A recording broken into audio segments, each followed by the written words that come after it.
ರಾಜ್ಯದಲ್ಲಿ ಕೋಲಾಹಲಕ್ಕೆ ಕಾರಣ ಆಗಿರುವಂತಹ ಹನಿ ಟ್ರ್ಯಾಪ್ ಯತ್ನ ಪ್ರಕರಣ ನಿಮಗೆಲ್ಲ ಗೊತ್ತೇ ಇದೆ. ಈ ವಿಚಾರದಲ್ಲಿ ಎಕ್ಸ್ಕ್ಲೂಸಿವ್ ಆಗಿ ಪಬ್ಲಿಕ್ ಟಿವಿ ಜೊತೆಗೆ ಸಚಿವ ರಾಜಣ್ಣ ಕೂಡ ಮಾತನಾಡಿದ್ದಾರೆ, ಅವರ ಪುತ್ರ ಕೂಡ ಮಾತಾಡಿದ್ದಾರೆ. ಅನೇಕ ಸೆನ್ಸಿಟಿವ್ ವಿಚಾರಗಳನ್ನ ಒಂದೊಂದಾಗಿ ಬಯಲಿಗೆ ಎಳೆದಿದ್ದಾರೆ.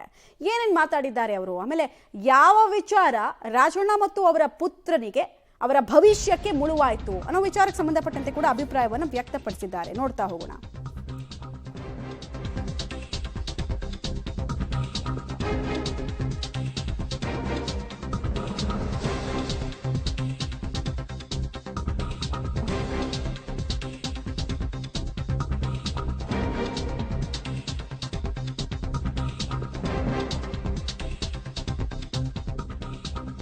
ಹನಿ ಟ್ರ್ಯಾಪ್ ಕೇಸ್ಗೆ ಈ ಮೂಲಕ ಸ್ಫೋಟಕ ಟ್ವಿಸ್ಟ್ ಸಿಗ್ತಾ ಇದೆ. ಸಿಎಂ ಆಪ್ತ ವಲಯದಲ್ಲಿ ಗುರುತಿಸಿಕೊಂಡಿದ್ದೆ ರಾಜಣ್ಣ ಮುಳುವಾಯ್ತಾ? ಸಿಎಂ ಪರವಾಗಿ ಮಾತಾಡಿದ್ದಕ್ಕೆ ರಾಜಣ್ಣ ಅವರಿಗೆ ಹನಿ ಟಾರ್ಗೆಟ್ ಮಾಡಲಾಯ್ತಾ?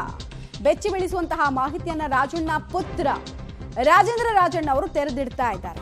ಪಬ್ಲಿಕ್ ಟಿವಿಗೆ ಎಕ್ಸ್ಕ್ಲೂಸಿವ್ ಆಗಿ ರಾಜೇಂದ್ರ ರಾಜಣ್ಣ ಅವರು ಎಕ್ಸ್ಕ್ಲೂಸಿವ್ ಸ್ಟೇಟ್ಮೆಂಟ್ ಅನ್ನು ಕೊಟ್ಟಿದ್ದಾರೆ. ಅದರಲ್ಲಿ ತುಂಬಾ ವಿಚಾರಗಳನ್ನ ಹೇಳ್ತಾ ಹೋಗ್ತಾರೆ. ಅವರು ಮಾತಾಡ್ತಾ ಮಧ್ಯದಲ್ಲಿ ಒಂದು ಲೈನ್ ಅನ್ನು ಹೇಳ್ತಾರೆ.